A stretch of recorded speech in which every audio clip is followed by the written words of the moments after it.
MDH की हल्दी मिर्ची धनिया करे कमाल। ये रंग दे, ये खुशबू दे, ये तीखा, ये कम पड़े। क्या निराला MDH मसाला।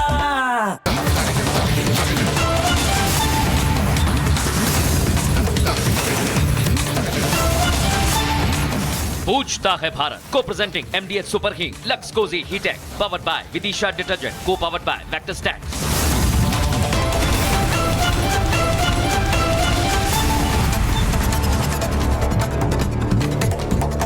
प्रणाम दर्शकों, मैं हूं ऐश्वर्या कपूर और आप देख रहे हैं मेरे साथ पूछता है भारत।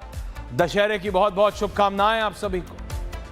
लेकिन आज भी जब रावण दहन होता है, जब आज भी रावण, मेघनाद और कुंभकर्ण को जलाया जाता है, अगर वो तस्वीरें आप चला दें गरिमा जी, हम बचपन से देखते आ रहे हैं और हम पूछते थे और आज भी बच्चे यही पूछते हैं कि क्यों रावण को जला।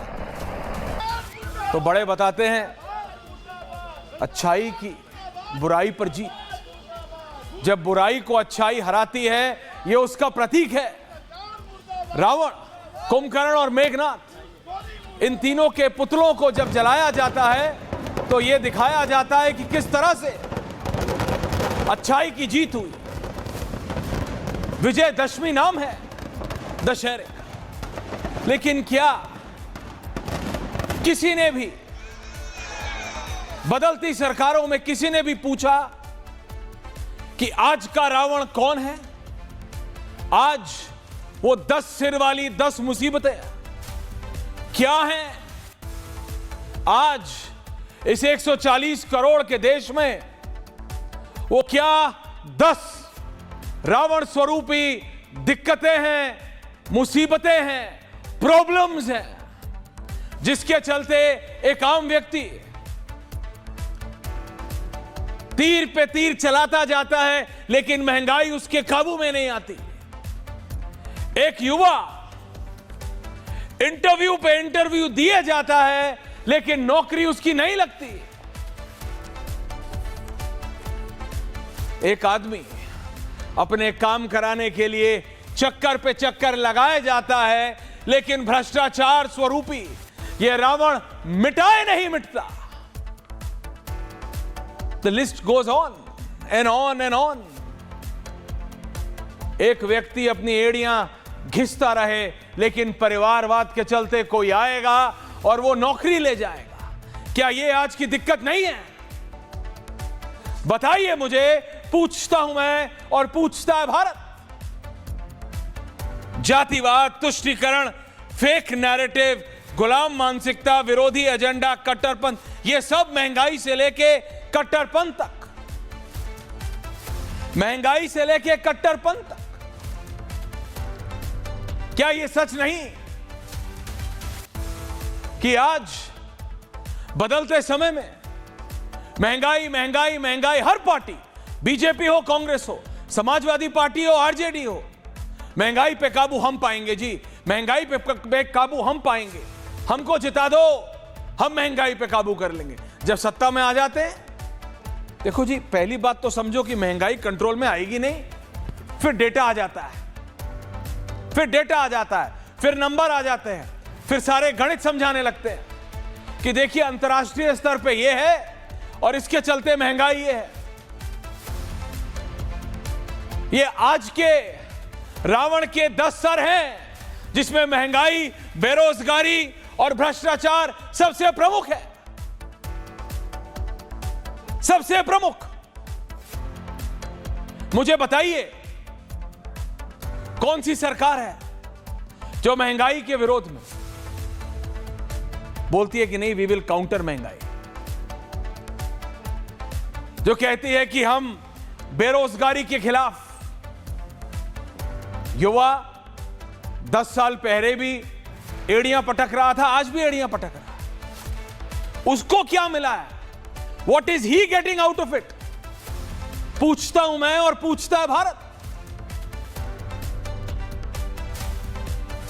मैं जानता हूं तुष्टीकरण, उग्र, ये सारी रियलिटीज हैं जिनसे निपटना है, लेकिन ये हैं और रहेंगी। जो सत्ता में बैठे हैं उन्हें ये समझना पड़ेगा कि इस सब के बीच से उन्हें रास्ता निकालना है, इस सब के बीच से उन्हें महंगाई को काबू रखना है, इस सब के बीच में उन्हें बेरोजगारी का तोड़ निकालना है। वो ब्रह्मास्त्र, वो ब्रह्मास्त्र उन्हें निकालना है जिससे वो बेरोजगारी को कंट्रोल कर सके।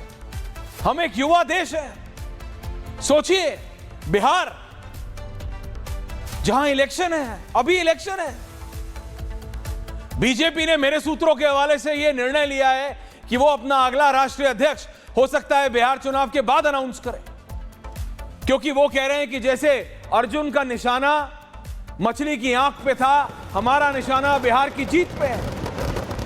इतना महत्वपूर्ण है बिहार। लेकिन बिहार के युवा के बारे में कौन बात कर रहा है? कौन? क्या बेरोजगारी का रावण बिहार में नहीं खड़ा हुआ? पटना के गांधी मैदान में रावण तो जला दिया, लेकिन क्या बेरोजगारी का रावण अभी भी नहीं खड़ा हुआ? Who's countering that? न सत्ता न विपक्ष। कुछ बोलो तो आखिरकार ढाक के 3 पात हिंदू मुसलमान जो करना है कर लो। That's it.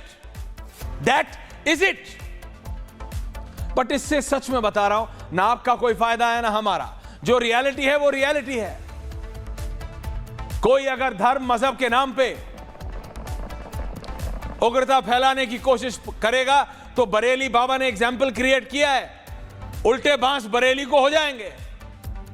कहावत प्रूव कर दिया बाबा ने, हेंस प्रूव्ड हो गया। लेकिन मैं कह रहा हूं, भ्रष्टाचार, बेरोजगारी और महंगाई, इनको काउंटर कर कौन रहा है और कैसे कर रहा है? यह तो कोई बताए मुझे। कोई बात करने को तैयार नहीं है। बिहार देश का सबसे युवा प्रदेश है। उत्तर प्रदेश, बाबा वो कह रहे हैं कि मैं वायलेंस नहीं होने दूंगा। बहुत अच्छी बात है, उसमें आपको 100 में से 100 नंबर है बाबा। 100 आउट ऑफ 100 वायलेंस नहीं होने दे रहे। हिंदू मुसलमान के नाम पे नहीं होगा।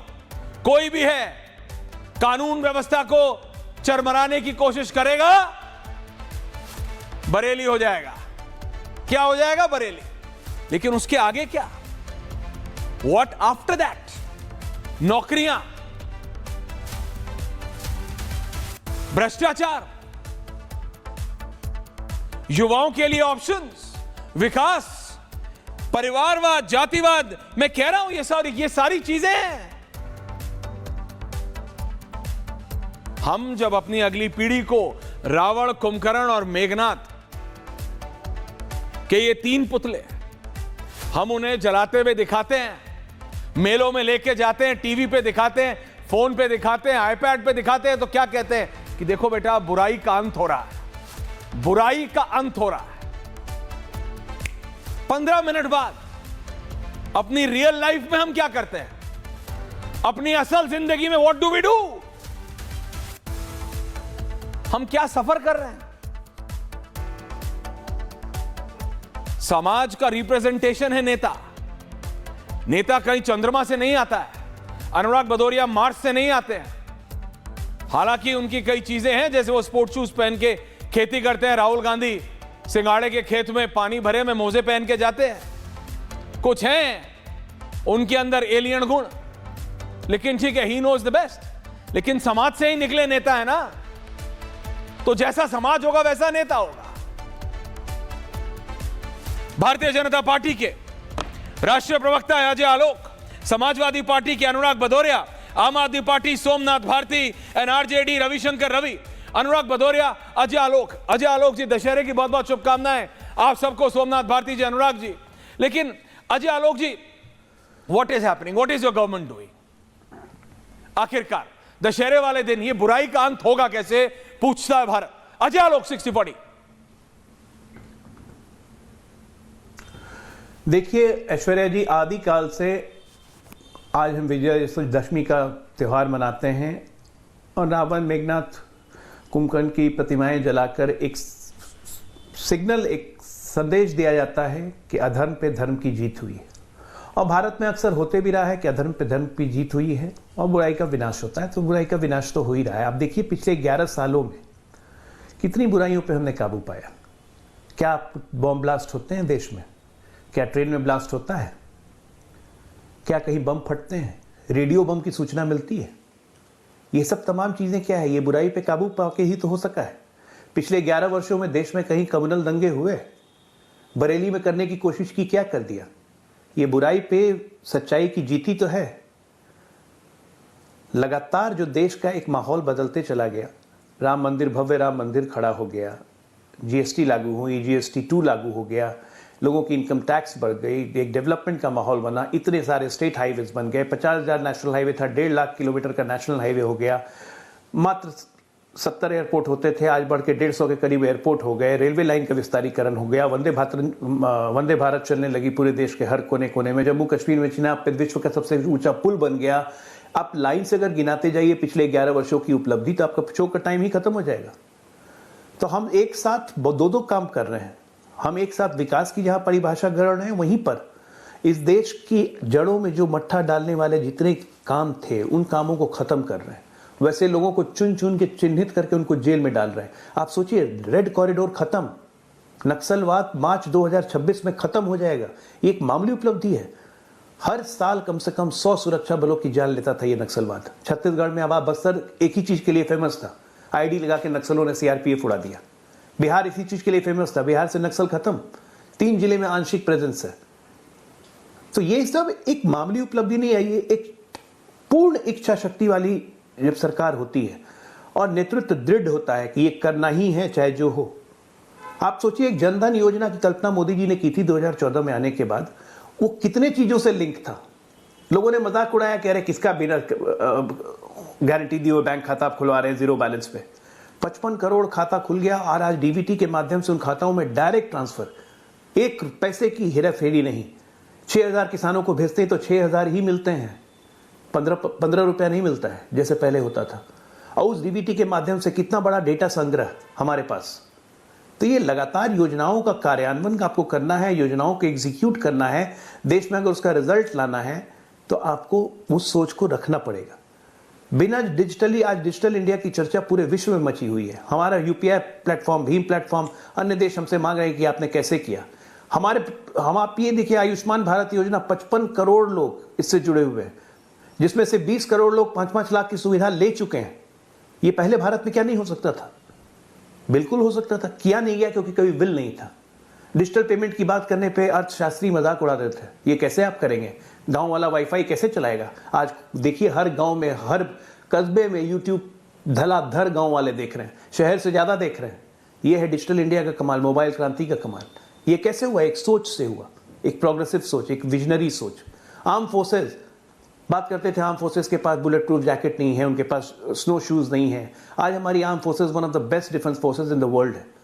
हम आज आर्म्स को एक्सपोर्ट कर रहे हैं। 40,000 करोड़ का हमारा एक्सपोर्ट पहुंच गया आर्म्स का।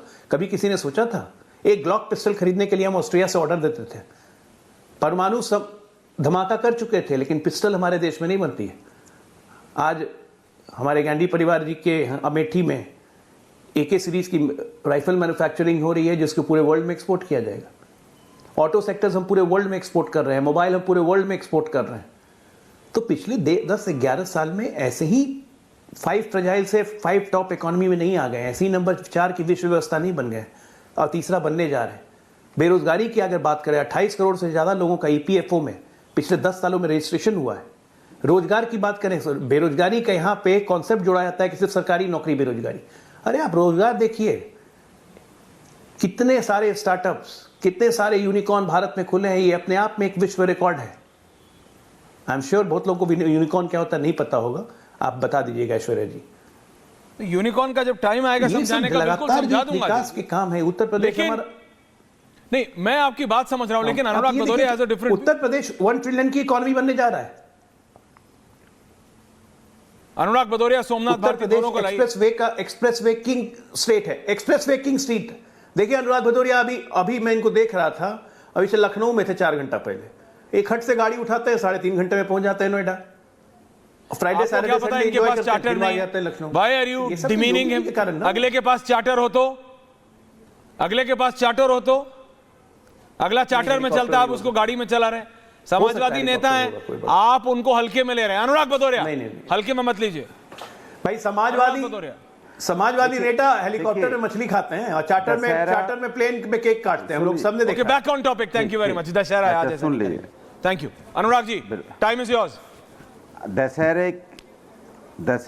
दशहरे के शुभ अवसर पर सभी हमारे साथियों को, देशवासियों को बहुत सारी शुभकामनाएं। अब सवाल आपने कहा कि आज के दिन महंगाई का रावण, बेरोजगारी का रावण, भ्रष्टाचार रूपी जो रावण है, ये इनका तो वध होना चाहिए, जो नहीं होता है। महंगाई वाला रूपी रावण तो हमेशा खड़ा है, बेरोजगारी वाला भी खड़ा है, भ्रष्टाचार वाला भी खड़ा है। जो झूठी झूठी बातें बता रहे थे, इन्होंने कहा था हम आएंगे बुलेट ट्रेन चला देंगे, तो बुलेट ट्रेन चल गई क्या? मैं इनसे पूछना चाहता हूँ। 2 करोड़ रोजगार देने की बात की थी प्रत्येक साल में, हो गया क्या? वो भी चलने ही वाली है। को आपने लाइन में लगा रखा है। 5 किलो चावल, 5 किलो आटा, 5 किलो चावल, 5 किलो आटा में जीने पे मजबूर किए हुए आप। किसान की इनकम दुगनी करने की बात की थी, हो गया क्या? नोटबंदी की थी कि आतंकवाद एकदम खत्म हो जाएगा, हो गया क्या? लंबी लंबी बातें, digital India, make in India, ये सब जो डायलॉग हुआ करते थे, जब इलेक्टोरल बॉन्ड का डाटा मांगा तो डिजिटल इंडिया से निकालने में बड़ा टाइम लग गया था, समय लग गया था, आप भी जानते हैं। दूसरी बात, टेक्नोलॉजी की बात करें, टेक्नोलॉजी तो समय से आगे बढ़ती है, एडवांस टेक्नोलॉजी होती ही जाती है, इसमें आपका कोई योगदान नहीं है प्रभु। ये तो पूरे विश्व में टेक्नोलॉजी बढ़ रही है।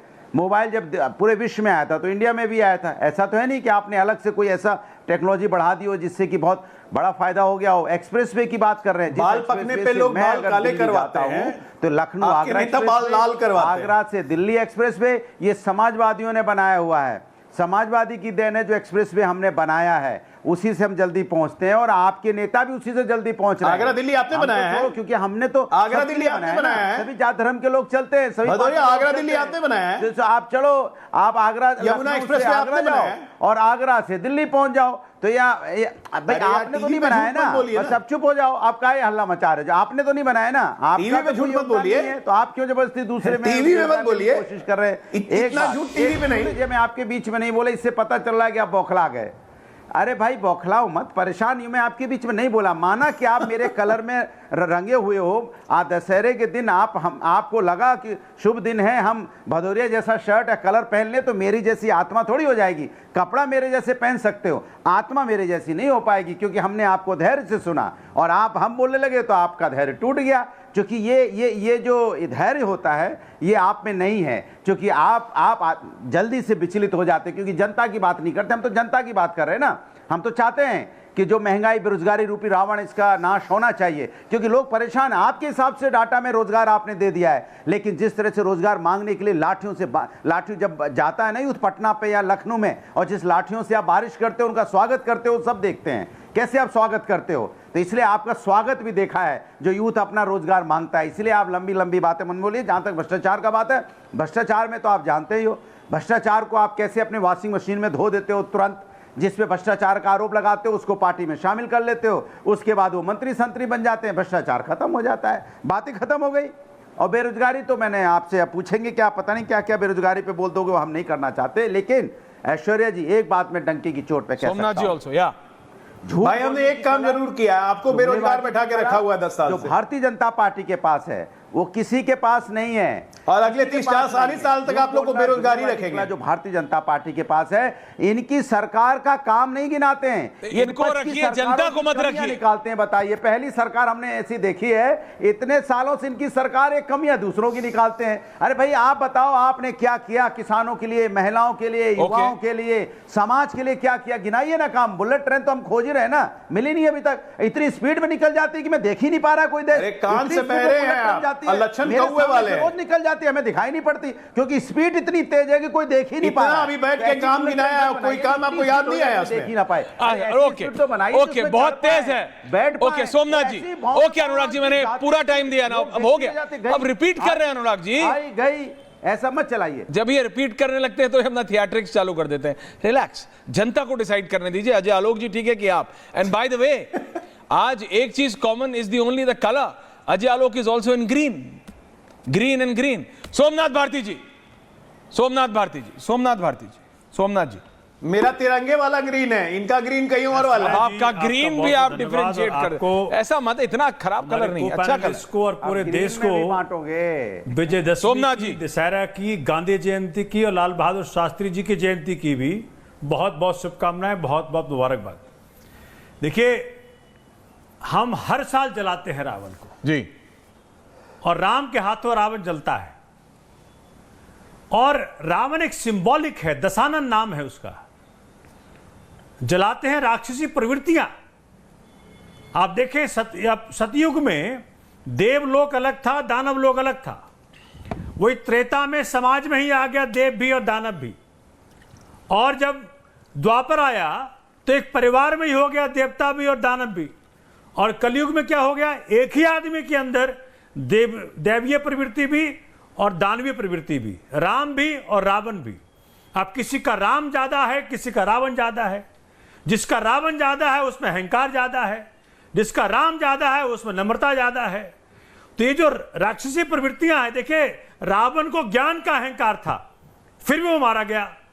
अब आजकल लोगों को सत्ता का अहंकार है, फिर समझते हैं भी हम रावण नहीं, हम तो राम के वंशज हैं। दूसरी बात देखें, रावण के जो सिर हैं वो आज तो सिर सिर दिख रहे हैं। आपने गिनवाया भ्रष्टाचार, में सुन रहा था, लगा कि मैं कोई और ऐश्वर्या जी आज कोई और आपका वर्जन कोई बोल रहा था शुरू में। भ्रष्टाचार, महंगाई, महिला सुरक्षा, आतंकवाद, बेरोजगारी, गरीबी, अपराध, पेपर लीक, जातिवाद, धर्मवाद, खराब शिक्षा व्यवस्था, खराब स्वास्थ्य सेवाएं, पाकिस्तान, चाइना के हाथों जमीन गंवाना, वोट चोरी, सांप्रदायिकता, संविधान का अनादर, ये सारी कौन है? ये रावण के सिर हैं। और इन सारे, इतने सारे सिरों वाला रावण 11 साल से हम देख रहे हैं, इसका समाधान ही नहीं आ पा रहा है। और आज तो गजब हो गया, देखा आपने, दिल्ली में बारिश हो गई। मतलब रावण भी जलने से इनकार कर दिया, बोला नहीं भैया, जब तक तुम समस्याओं का समाधान लेकर नहीं आओगे दिल्ली वाले, हम तुम्हारे हाथों जलेंगे। इनको दिल्ली का जलता हुआ रावण दिखा आज जो दीजिए, है, राष्ट्रपति जी ने जगाया है। आज क्या पूरा सोमनाथ? देश देख पा रहा है कि 11 साल से शासन कर रहा बीजेपी। दिल्ली में भी जला है और मोहाली में भी, टेंशन मत ले लीजिए। आएंगे, कहा था भैया पेट्रोल ले आएंगे 30 रुपए, और ये बार बार गिनवाते रहते कि हम थर्ड बिगेस्ट इकोनॉमी हो गए हैं। अरे भाई, 4-5 दोस्त आपके रिच धनी बने हैं, बाकी देश तो गरीब ही हुआ है। कुमुलेटिवली बता सकते हैं भाई, हम इतने बड़े हो आ रहा हूं गए अजय जी, coming। इतना डॉलर हो गया, जाके सड़कों पे देखिए, नौजवान सुसाइड कर रहा है। डेमोक्रेसी का हनन करना सबसे बड़ा सिर है रावण का। डेमोक्रेसी की इतनी हनन करी है इन्होंने कि आज पूरा देश त्रैमाम कर रहा है। सोनम वांगचुक जैसे व्यक्ति को अरेस्ट कर लिया, जेल में डाल दिया, जो बोले उसको अरेस्ट कर लो, और जितने भ्रष्टाचारी हो उसको अपने यहां सम्मिलित कर लो, और सब पवित्र हो गए, सबको गंगा जी में नहा दिया इन्होंने।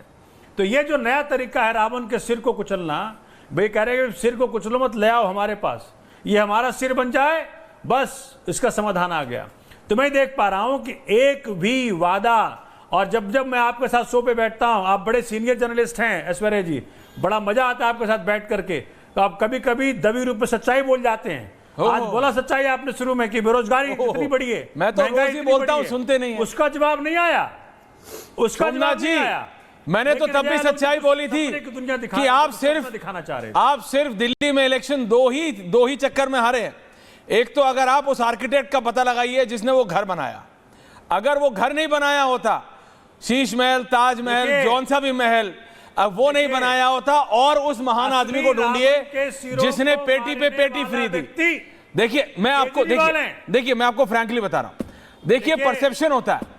अगर वो आपने उस महान आर्किटेक्ट को नहीं ढूंढा होता जिसने सरकारी जमीन, मजाक बनाएंगे तो ऐसे ठीक नहीं रहेगा। सोमनाथ जी, मैं मजाक नहीं बना रहा हूं, मैं आपको रियलिटी कह रहा हूं। मैंने सुना है बड़े बड़े लोग जमीन खरीदते हैं और फिर ऐसा नहीं है। सुनिए मेरी बात, जिस सिविल नहीं, अभी आप सुन नहीं रहे, आप एवरीवन ऑन एयर और फिर कमेंट कीजिए। गुड़गांव मेरे साथ दिखाते हैं आपको। नहीं, मैं बोल रहा हूं बहुत बड़े बड़े लोगों ने बहुत बड़े बड़े घर बनाए हैं, लेकिन सब पहले जमीन खरीदते हैं, उस पर बनाते हैं।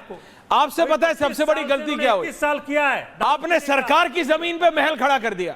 अब सरकार की जमीन पे महल तो सरकार का ही होगा, अब सरकार घुर गई उसमें। अरे क्या वो घर ले गए? नहीं, घर ले गए, सरकार ले गए आपसे, तो मुख्यमंत्री आवास है। सरकार ले गए। मुख्यमंत्री जाकर रहे उसमें। देखिए मैं हमेशा सही बोलता, कई बार आपको सही लगता है, कई बार आपको गलत लगता है। 20,000 द रियलिटी इज दिस, जो आप दिल्ली जीतते थे क्यों? क्योंकि आपने दिल्ली के लोगों को जो चाहिए था, जो उनकी दिक्कतें थी, आपने दर्शन किया कि नहीं? शीला दीक्षित के बाद बीजेपी नहीं कर पाई थी दिल्ली में, वो आपने वादा किया था, अब आप सुन नहीं रहे। दैट्स द प्रॉब्लम, सबर का बांध टूट जाता है। देखिए ये अच्छा है, चोरी नहीं, जब आपका मन करे तो आप शूट द मैसेंजर, जब उनका मन करे तो वो, ऐसे नहीं होता है ना। आप करा करके देख लें, सोमनाथ जी, चुनाव जीत करके दिखा दें। सोमनाथ जी, you are such a decent, why are you doing this? You shouldn't do this. Reality है, वही दिल्ली की जनता आपको जिताती थी, शीला दीक्षित जैसी नेता को हरा के आपको जिताया, क्योंकि उम्मीद थी आप कुछ करेंगे। आपने करते करते इतना महान कार्य कर दिया कि पेटी पे पेटी फ्री हो गया, तो कैसे होगा? कैसे होगा? देखिए गलत डिसीजन हो जाता है। अब आप रिकॉइल कीजिए, री-स्ट्रेटेजाइज कीजिए, अगले इलेक्शन में कोशिश कीजिएगा। अजय आलोक काउंटर कर रहे हैं आपको, अजय आलोक काउंटर, लेकिन उस आदमी को ढूंढिएगा जरूर जिसने घर बनाने का आइडिया दिया। हमने अजय आलोक काउंटर। देखिए ऐश्वर्या, देखिए हमने सोमनाथ जी से त्रेता युग, द्वापर युग, कलयुग, सतयुग सबकी बात सुनी, लेकिन कलयुग में ऐसे शिखंडी भी होंगे, ये नहीं पता था, जिनके शरीर के अंदर राम भी है, रावण भी है। हमारे अंदर नया भैया, हम ऐसे शिखंडी नहीं हो सकते हैं। ये शिखंडियों में ही होता है कि जिसके पास राम भी है, रावण भी है, और किसी में रावण ज्यादा, किसी में राम कम। हम जानते हैं कौन है? हम वो हैं जो धरा पे बाण मार के धाड़ा निकाल देते हैं। हम वो हैं जो गोवर्धन को अपनी उंगलियों पे नचाते हैं। हम वो हैं कि चक्रव्यूह में उतरते हुए ये जानते हुए जीवित नहीं लौटेंगे। हम ऐसे राम की औलाद हैं, हम हिंदू हैं, आपके जैसे शिखंडी नहीं जिसमें राम भी है, रावण भी है। आपने तो अपनी व्याख्या खुद ही कर ली कि आप में रावण है, मान लिया आपने, और इसीलिए जनता ने आपको यह हश्र दिखाया दिल्ली में, और पंजाब में दिखाने जा रही है। अब सुनिए, मैं आपके बीच में नहीं बोल रहा था, सुनिए आराम से, सुनिए आराम से, अभी क्यों विचलित क्यों हो गए? सुन लीजिए, इतना राम रावण का ज्ञान दे रहे थे, दशहरे के दिन आप पहले हिंदू होंगे जिसके अंदर राम भी होगा, रावण भी होगा। विजयादशमी के दिन ऐसी स्वीकारोक्ति आपके जैसा ज्ञानी पुरुष ही करेगा। आपके अंदर रावण कूट कूट के भरा हुआ है, ये पूरी दिल्ली ने देखा, देश ने देखा, इसलिए कप्टीवाल नाम दिया। ऐसे रावण जो मुख्यमंत्री रहते हुए जेल के अंदर से इस्तीफा तक नहीं दिया। आप तो रावण से महान है भैया। अरे आप रावण भी आपके आगे हाथ जोड़ेगा कि प्रभु कहां थे, नहीं करवाते, उस वक्त मिल जाते तो मुझे दीक्षा मिल जाती। आपने करवाया, ये दिखा दिया, ठीक है ना, दीक्षा मिल जाती मुझे भी, रावण भी आपसे ज्ञान मांगेगा। वाले हैं, समझेगी नहीं? सारे दिल्ली के दंगाइयों को अपने यहां पाल के, दिल्ली में दंगा करवा के, लोगों को मरवा के, शाहीन बाग खड़ा करके, यहां सोनम वांगचुक की बात कर रहे हैं आप। वोक हैं आप, वोक को तो आपने पाल, ultra leftist communist. Magsaysay award आपको भी मिला था ना, और सोनम वांगचुक को ही मिला। मेगा सेसे नेता कौन है? जॉर्ज सोरोस की कंपनी। जॉर्ज सोरोस की कंपनी, कितने पैसे मिले सोनम वांगचुक के लिए? इतने मर्डर करके सम्राट चौधरी को क्या करना है तुमको? मंत्री आपको क्या करना है सम्राट चौधरी? क्यों मेगा सेसे अवार्ड लेंगे, देश के खिलाफ वोट चलाएंगे, तुम्हारा मंत्री मूवमेंट शुरू करेंगे। मंत्री बना हुआ है सम्राट चौधरी। राहुल गांधी जाके कोलंबिया में बोलेंगे कि डेमोक्रेसी खतरे में है, ये यहाँ टीवी में बैठ के सोनम वांगचुक की पैरवी करेंगे। अरे आप लोग सबका डीएनए एक ही है भाई, काहे कांग्रेस से लड़ रहे हो? 7 हत्या करके कन्विक्ट होकर के चोर चोर मौसेरे भाई हैं, झूठ का ड्रामा काय के लिए, पंजाब के लिए। पंजाब से आपका पैकअप तय है, पैकअप कुछ नहीं होने वाला है। आप कहीं आप राजनीति की वैसी किताब हो जो खुलते के साथ बंद हो, कहीं बेहतर आदमी है। 10 साल में खुल के किताब बंद हो गई। आप राजनीति के ऐसे किताब हो और वो एडिशन को डिलीट कर दिया जाए, इसी को तो कलयुग कहते हैं। आप समझ नहीं पा रहे हैं, मैं तो आपके भले की बात कर रहा हूं। एडिशन कहलाओगे आप 1-2 साल के बाद। अरे आप बनिए ना मंत्री जाके बिहार में, आप बनते ही नहीं। देखिए राजनीति में कौन कब किस दूसरे के भले की बात करता है ये तो सब जानते हैं, लेकिन आरजेडी भी है भाई, आरजेडी को बोलने दीजिए। रविशंकर रवि जी बोलिए। रवि जी देखिए ऐश्वर्य जी, ये बात तो सही है कि रावण सांकेतिक है। आवाज आ रही है मेरी? जी आ रही है, बोलिए। और वो द्योतक हैं इस बात के, इसमें क्रोध। आपका ऑडियो खराब है, माफी चाहता हूं, ऑडियो ठीक करके वापस आऊंगा। ऑडियो खराब है, बीच बीच में कट रहा है। रवि जी मैं अपनी टीम को कह रहा हूं ठीक करके वापस आ रहे हैं। Anurag Bhadauria wants to make a point. Anurag Bhadauria, Somnath Bhatt, everyone on air. Anurag Bhadauria करें जी, अनुराग भदौरिया कुछ कहना चाह रहे हैं। बात कही। हाँ बोलिए अनुराग। सोमनाथ जी ने हाँ, सोमनाथ जी ने एक बड़ी अच्छी बात कही कि भाई आलोक अजय जी, आप तो डॉक्टर भी हैं, आप अच्छे हैं, कि हमें तो डिग्री आपकी देखी नहीं है कि फर्जी है कि जेन्युइन है। अगर जेन्युइन डिग्री है तो आपको मंत्री बनना चाहिए। फिर उनसे तो ज़्यादा ही अच्छे होंगे दूसरे जो बने हुए, जिनकी बात सोमनाथ जी कर रहे हैं। तो इसके मतलब आपके यहाँ पढ़े लिखे प्रोफेसर अनुराग भदौरिया, मैंने आज तक नहीं पूछा आप किस मंत्री, आप कौन से सब्जेक्ट के प्रोफेसर हैं, आज बताएंगे क्या देश को? अरे बात सुनिए, मैं तो अरे सुनो, मैं तो बकवास के मैं तो मैनेजर हूं, उसमें कोई दो राय नहीं। आप भी कुछ भी जो मन आ रहा बोल दे रहे हैं। हमारी डिग्री में कोई गड़बड़ी नहीं है। अच्छा, सुनिए मेरी बात सुन लीजिए, अब मैं अपनी बात कह लूं। देखिए इतने कौन सी डिग्री है प्रभु? हम लोग यही कह रहे हैं, वो वाली हटाना ना विंडो। आपने आज सुन लीजिए, सुनिए, आपने जिस तरह से आज शुरुआत की थी, ऐसा लगा मुझे। अरे क्या किया है? बीए, बीएससी, बीकॉम, इंजीनियरिंग क्या किया भाई? स्पोर्ट्स शूज में खेती कैसे करते हैं अभी छोड़िए। उन्होंने तरीके से बोला, इतनी बढ़िया तरीके से बात रखी। एग्रीकल्चरल साइंटिस्ट, बेरोजगारी, महंगाई, धर्म, जाति की राजनीति हो रही है, इतनी बढ़िया बात रखी। और बात रखने के बाद आपको पूछना चाहिए था सरकार से कि भैया बताइए, 11 साल से सरकार आपकी केंद्र में है और लगातार कई राज्यों में 8 साल से 20 सालों से सरकार है, मैं तो सबसे फिर लोग परेशान क्यों हैं? फिर ये परेशानी क्यों है समाज के अंदर? फिर और क्या मंजीरे बजाने के लिए कर रहा हूं? में पनप रही है। फिर विकास की राजनीति पे जोर क्यों नहीं दिया जा रहा है? फिर आपस में नफरत की अखिलेश जी ने होटल मैनेजमेंट किया ऑस्ट्रेलिया से, तो यहाँ पॉलिटिकल मैनेजमेंट कैसे करने लगे? बचाव के लिए अपने आप को बचाने के लिए पुरानी सरकारों का सहारा लेना पड़ता है। अगर आप अच्छा काम करेंगे तो आपको पुरानी सरकारों के कमजोरियां नहीं गिनानी पड़ेगी। Coming back to the point, let's not derail. Anurag ji, Ajay Alok ji, कोई कुछ भी डिग्री लेके कुछ भी कर सकता है, कोई बिना डिग्री के भी कुछ कर सकता है, उससे क्या फर्क पड़ता है? हमारे देश की डेमोक्रेसी है, करने दीजिए। आप कह रहे हैं अखिलेश यादव कुछ और करके कुछ और, अब भाई उससे क्या फर्क पड़ता है? डिग्री हो ना हो, उसके बिना भी कर रहे हैं लोग ब्यूरोक्रेसी छोड़ के मुख्यमंत्री बन जा रहे हैं मल्टीपल टाइम्स। वो छोड़िए, coming back to the point, लोगों की बात कौन कर रहा है? अनुराग भदौरिया, लोगों की बात करिए। अनुराग भदौरिया, महंगाई, बेरोजगारी और भ्रष्टाचारी, ये 3 ऐसे रावण के सर हैं।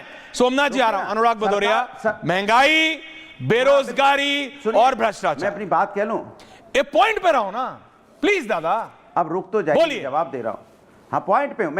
मैंने कहा केंद्र में 11 साल से भारतीय जनता पार्टी की सरकार, कई राज्यों में 20-20 साल से भारतीय जनता पार्टी की सरकार, माने 2-2 डिकेड हो गए, लेकिन ये अपनी कमियां नहीं खोज पा रहे हैं। अभी भी अपनी कमी छुपाने के लिए दूसरी सरकारों ताली बजाने को रखा है। साल पहले विपक्ष थी वो ऐसा होता था। आप हिंदू मुसलमान से आगे नहीं बढ़ते। क्या कर रहे हैं? आपने क्या रोजगार दिया? क्या महंगाई कम की? क्या आपने भ्रष्टाचार कम किया? क्या समस्या का समाधान किया? क्या मेडिकल व्यवस्था की? बिहार में हालत है कि पुल गिर जाता है, बिहार में हालत है कि हॉस्पिटल के अंदर में मर्डर होते हैं। ये हालत है वहां बीजेपी की सरकार की। इसलिए जब सरकार से सवाल होगा तो सवाल सरकार को जवाब देना पड़ेगा। ये नहीं चलेगा कि पिछली सरकारों में ऐसा होता था, इसलिए पिछली सरकारों अगर सब कुछ अच्छा कर रही होती तो प्रभु आपको क्यों चुना होता?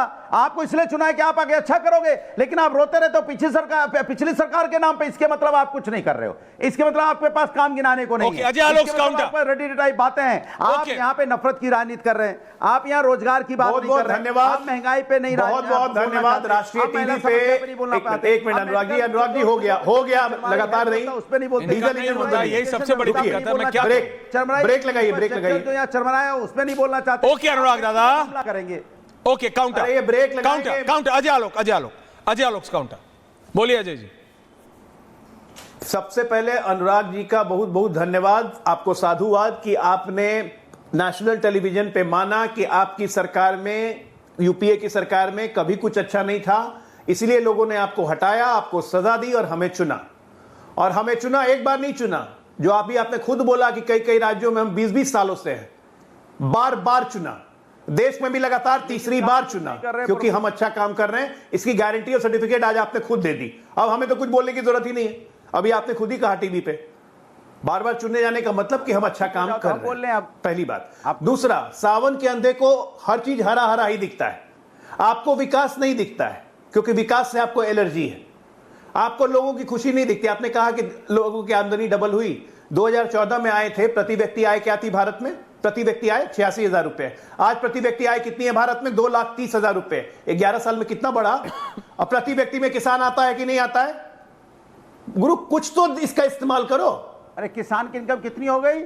हमारा एग्रीकल्चरल इनपुट, हमारा एग्रीकल्चरल ग्रोथ रेट 4.8% से बढ़ रहा है। आज की हमारा रिकॉर्ड महंगाई सबसे कम है। आज हम 25 करोड़ लोगों को गरीबी रेखा से निकाल के ला चुके हैं। आपको समस्या किससे है? को आप बता रहे हो 2.5 लोगों की भलाई करने से आपको क्या समस्या है? अरे आपको यही नहीं पता आप क्या बोल रहे भाई, हो? लोगों की पर कैपिटा इनकम कितनी है इंडिया की? किसान की गूगल करिए। इनकम कितनी है? किसान पर डे कितना? गूगल छोड़ो, मैं तो हकीकत बता रहा हूँ। गूगल में जी रहे हो इसलिए गूगल हो गए हो। दिक्कत है हकीकत में रहते नहीं, गूगल में रहते हो। पर कैपिटा इनकम क्या होता है भाई? ऐश्वर्य आप समझाइए क्या नहीं रहता है। किसान जमीन पे गूगल छोड़ो, जोहो अपनाओ भाई, भैंस के आगे बिन नहीं बजा रही है। स्वदेशी करो, जोहो अपनाओ। चलो ठीक है, नहीं मिल रही है आप। Okay, point taken. मैं सिर्फ ये चाहता हूं कि आप लोग एक सकारात्मक डिबेट कर सके। गूगल करो, सोमनाथ जी, हर बात गूगल से होता है तो फिर किसान। अनुराग भदौरिया, गूगल छोड़ो, जोहो अपनाओ भाई। हाँ, Somnath Bharti ji, Somnath ji wanted to make a point. Google से किसान का समस्या। अरे जोहो पे जाओ भाई, गूगल पे मत जाओ, स्वदेशी। हाँ, जोहो। अरे जो अगर आपके पास डेटा हो, सोमनाथ जी, तो डेटा बोलती है। आप समझें कि इस वक्त हिंदुस्तान का क्या पोजीशन है डिफरेंट इंडेक्सेस में। जैसे प्रेस फ्रीडम इंडेक्स में क्या इंडेक्स है मालूम है आपको? 162वां।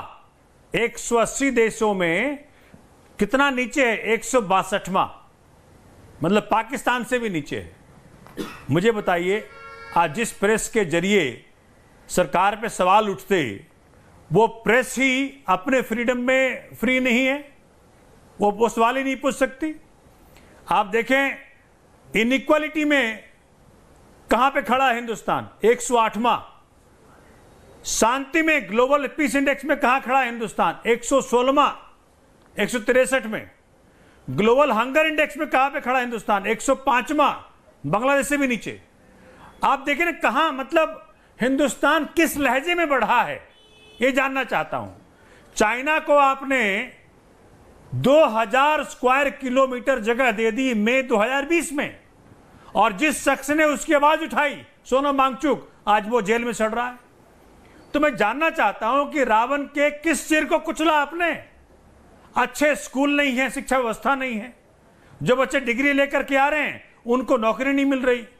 आप पहले टेस्ट लेते हैं तो एग्जामिनेशन पेपर लीक हो जाता है, सुसाइड कर रहे हैं बच्चे। तो मैं ही देख पा रहा हूं कि देखिए, केवल एक ही सरकार है हिंदुस्तान के अंदर, जो केजरीवाल की सरकार थी, जो अशिक्षा नाम का रावण का सिर है, अच्छे स्कूल बनाकर के उसको मारा। जो खराब स्वास्थ्य सेवाएं नाम का रावण का सिर है, अच्छे हॉस्पिटल बनाकर के उसको मारा। जो गरीबी है, हमने फ्री बिजली दी, उसको मारा। गरीबी है जो हमने फ्री पानी दिया, उसको मारा। हमने सिर्फ आम आदमी पार्टी की सरकार दिल्ली में और फिर पंजाब में जो ड्रग की मुसीबत है युवाओं के अंदर, हमने उसको मारा, उसके सिर को मारा, रावण के उस सिर को मारा। तो काम करेंगे तब तो रावण का सिर मरेगा, बातों से सिर नहीं मरता। अजय आलोक जी, सोमनाथ भारती जी, अनुराग भदौरिया। देखिए, मैं सिर्फ इतना कह रहा हूं, मैं कह रहा हूं उसके बाद 119 आंसर आप तीनों एंड कर दीजिएगा। My only point is this, आप तीनों को कभी लगता है कि आपको वापस जनता के पास ही जाना है? जनता को लगता है ये 3 है, इनमें से जो, या 5 है, 50 है, इनमें से जो बेहतर है वो उसे दे दे। लेकिन एक तो कोई बोले कि हमने महंगाई पे सचमुच वार किया है, एक तो कोई बोले, और उसके बाद जब आप जीत के आते हैं, कोई भी हो, जीत के आने के बाद सब आप लोग डेटा निकाल लेते हैं, कागज निकाल लेते हैं कि देखो 10 साल पहले ऐसा था, लेकिन अभी हम इसलिए नहीं कर पा रहे क्योंकि ये हो गया। आम आदमी पार्टी से कुछ पूछ लो, दिल्ली हो पंजाब हो, जब दिल्ली में थे तो सब कुछ जो गलत होता था केंद्र की सरकार करती थी, अगर वो नहीं करती थी तो यूपी और हरियाणा वाले करते थे। अब पंजाब की सरकार है, कुछ भी हो जाए केंद्र करता है। इनको हाफ स्टेट दे दो, पूरा स्टेट दे दो, कल को देश मिल जाएगा, तो ये तो क्या करेंगे? ये तो करेंगे क्या? समाजवादी पार्टी ये कहते हैं सत्ता में बीजेपी है, सत्ता में आप नहीं थे क्या कभी? और अगर विपक्ष में है, अगर समाजवादी पार्टी विपक्ष में है, तो किसकी जिम्मेदारी है बाबा से पूछने की कि बाबा कितनी नौकरियां दी? आप सिर्फ और सिर्फ हिंदू मुसलमान पे करते हैं, क्योंकि आपका वोट बैंक आपको लगता है, एमवाई का नाम ही तो बदला है पीडीए, और क्या किया है आपने? ये तो बताइए तो कि आपने कब बीजेपी से पूछा कि कितनी नौकरियां दी? कब आपने बीजेपी से पूछा कि आपने महंगाई के लिए क्या करा? मेरी प्रॉब्लम तो यह है अजय आलोक जी, देश की जनता ने सबसे बेहतर आपको समझा, एक बार नहीं 3-3 बार, इसीलिए उम्मीदें आपसे ज्यादा हैं, इसीलिए सवाल भी आपसे ज्यादा है। अजय आलोक, एंडिंग। निश्चित तौर पे हम अपनी भूमिका से इनकार नहीं करते हैं, ना ही जिम्मेदारियों से भागते हैं। जो चुनौतियां हमें मिली उन चुनौतियों पे हम खड़े उतर रहे हैं और अपनी पूरी कोशिश कर रहे हैं, और इसीलिए जनता का विश्वास हम पे बना हुआ है, प्रधानमंत्री मोदी जी पे बना हुआ है, हमारी राज्य सरकारों में बना हुआ है। और निरंतर हार के कारण कुंठा और निराशा से भरे मन को बहलाने का मेरे पास कोई झुंझुना नहीं है सोमनाथ भारती जी, क्योंकि ये कुंठा भरेगी आपकी। अभी पंजाब का चुनाव आएगा, वहां से आप साफ हो जाएंगे। मैंने बोला ना, आप राजनीति के, भारतीय राजनीति के सबसे बड़े लोमड़ी हो, और आपका किताब 10 साल में खुल के परमानेंट बंद होगी या डिलीट हो जाएगा आईडी से, क्योंकि जितना ठगा आपने है उतना विश्व आज तक भारत की इतिहास में किसी ने ठगा ही नहीं। आपके रास्ते पे भी पीके साहब चल रहे हैं बिहार में, रोज दिन एक आरोप लगाते हैं। आरोप ये खोजी, मेरे पास सबूत है जी। शरद पवार को जेल भेजो जी, सोनिया गांधी को जेल भेजो जी। इस बार भी ये देश की जनता अपने रावण की ओर तीर निगाह रही है। मैं बस इतना आपको बता रहा हूं, ये आप तीनों समझदार हैं, अपना संभाले जाए। एक डॉक्टर है, एक प्रोफेसर है, एक लॉयर है ना। अब आप तीनों से समझदार कोई है नहीं, है ना। डॉक्टर भी है, प्रोफेसर भी है, लॉयर भी है ऑन माय पैनल। अब मैं क्या बोलूं, आप तीनों समझदार है। जनता ने अगर तीर निकाल लिया ना कमान से, तो फिर वापस जाएगा नहीं। अब आप लोग अपना सेटलमेंट ठीक कर लीजिए जनता के लिए। I am saying on a serious note. बहुत बहुत धन्यवाद आप तीनों का। पूछता है भारत में, धन्यवाद, thank you very much.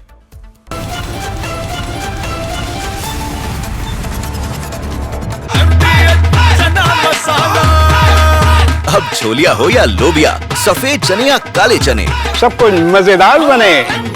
MDH